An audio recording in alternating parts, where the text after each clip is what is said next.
Bonjour, bienvenue à toi aujourd'hui en ce 5e dimanche après Pâques. Aujourd'hui, je fais de la suppléance. Quelqu'un d'autre devait faire le message, ça lui était possible. Et voilà, c'est moi qui suis avec toi. Je peux te dire que grande est ma joie.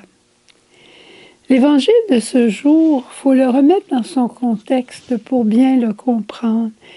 Jésus disait à ses disciples en ces temps-là, que votre cœur ne soit pas bouleversé. Vous croyez en Dieu, croyez aussi en moi. Jésus est en train de parler à ses apôtres en Saint Jean au chapitre 14. Dans quelques heures, il va les quitter. C'est dans son grand sermon d'adieu. Il va les quitter et il sait très bien qu'ils seront très, très bouleversés. Ils ne comprennent pas le langage de Jésus, ils ne comprennent pas tous ses comportements. Ils croient en lui, mais ils sont profondément, je dirais, inquiets de ce qui va se passer. Puis là, Jésus, il pourrait nous dire à chacun de nous aussi que ton cœur ne se trouble pas, ne soit pas bouleversé. Pourquoi? Parce que là où je vais, toi aussi un jour tu seras avec moi. Jésus nous a dit à un moment donné, dans la maison de mon Père, il y a de nombreuses demeures. On entre au ciel que par le nom de Jésus. On entre au ciel avec une caractéristique qui nous est propre. On a tout à refléter un aspect de la vie, du visage de Jésus. Pour les uns, ce sera l'humilité. Et cette personne-là entrera par la porte, le Christ, la porte de l'humilité, dans la demeure de l'humilité, avec des personnes humbles. Il y a aussi une demeure de la miséricorde. Cette personne-là entrera au ciel à travers le Christ miséricordieux et demeurera dans la maison de la miséricorde. Tu vois, chacun, nous avons un aspect particulier de Jésus qui vit en nous et que l'Esprit va amener comme une fleur à sa pleine éclosion. Alors c'est pour ça que Jésus dit, sois pas bouleversé. Où je m'en vais, je vais vers le Père, évidemment. Où je vais, toi aussi, tu seras avec moi. Parce que je t'aime tellement, je veux que tu sois avec moi. Puis là, Thomas lui dit, mais où est-ce que tu vas, Seigneur? Où est-ce que tu vas? Nous ne savons pas où tu vas. Comment pourrions-nous connaître le chemin? C'était normal qu'il pose cette question-là. Et Jésus vient répondre encore plus haut. Et dit, je suis le chemin, la vérité et la vie. Parce que Jésus est le chemin, il est la porte d'entrée pour aller au cœur du Père. Jésus, parce qu'il est le chemin, il se fait vérité, il se fait vie. Pourquoi voulons-nous vivre dans la vérité? Sans mensonge, sans tricherie, sans vol.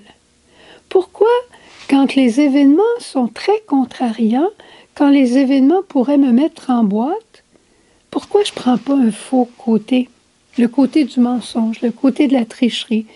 Je suis tentée de le faire, mais pourquoi je ne le ferai pas? Parce que Jésus est un chemin droit. Suivre le Christ, chemin, suppose une vie de vérité. Jésus est le chemin qui mène au Père, et qu'est-ce qu'il nous donne?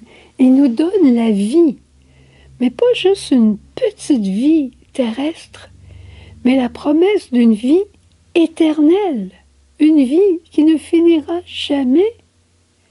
C'est tellement triste quand on voit des personnes n'ayant pas la connaissance du nom de Jésus qui disent « Eh bien moi, après ma mort, je tourne en poussière d'étoiles, ou bien je m'en vais dans la terre avec mon chat, mon chien. » C'est triste, mais en même temps, ils vont rencontrer un jour Jésus face à face, puis probablement que ce jour-là, quelque chose va changer dans leur cœur. Parce qu'ils vont rencontrer Jésus pour la vie éternelle et ils vont le choisir. Évidemment qu'il n'y a personne qui veut disparaître. Il y a des gens qui veulent disparaître de notre vie présentement parce qu'elle est trop dure pour eux. Ces personnes-là, le Seigneur peut nous demander de les aider aussi.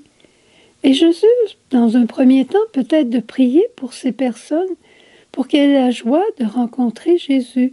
Ou simplement, par notre attitude, se positionner devant ces personnes-là qui oseront nous demander quelle est la source de notre confiance, quelle est la source de notre sécurité, quelle est la source de notre amour.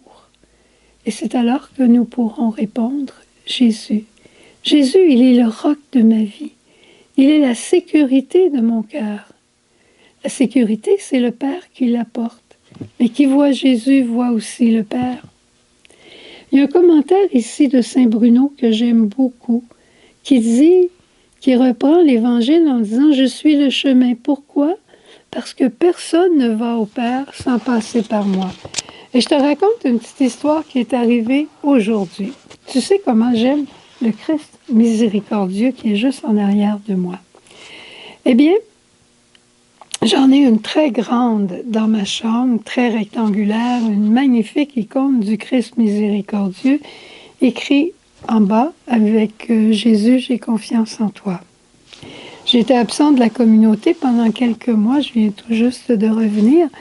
Et voilà que l'icône qui était normalement dans ma chambre était rendue dans un décor de Pâques. C'est ça. Et la petite sœur m'a dit, mais pourquoi tu veux l'avoir dans ta chambre? Moi, j'ai dit, tu sais, moi, là, l'icône du Christ miséricordieux, elle est grande, presque nature. Sais-tu, quand je vais arriver au ciel, là, je vais prendre l'icône puis je vais la mettre devant moi. Puis quand le Père va me voir arriver, eh bien, c'est pas moi qui va voir. Il va voir Jésus. Puis il va me regarder puis il va dire, ah, mon fils. Puis je vais rentrer tout doucement. Puis je racontais ça à une petite sœur qui me regardait bien, bien sérieusement. Au revoir. Passe une belle journée, un beau dimanche. Et on se retrouve à l'heure de Dieu. Au revoir. Jésus.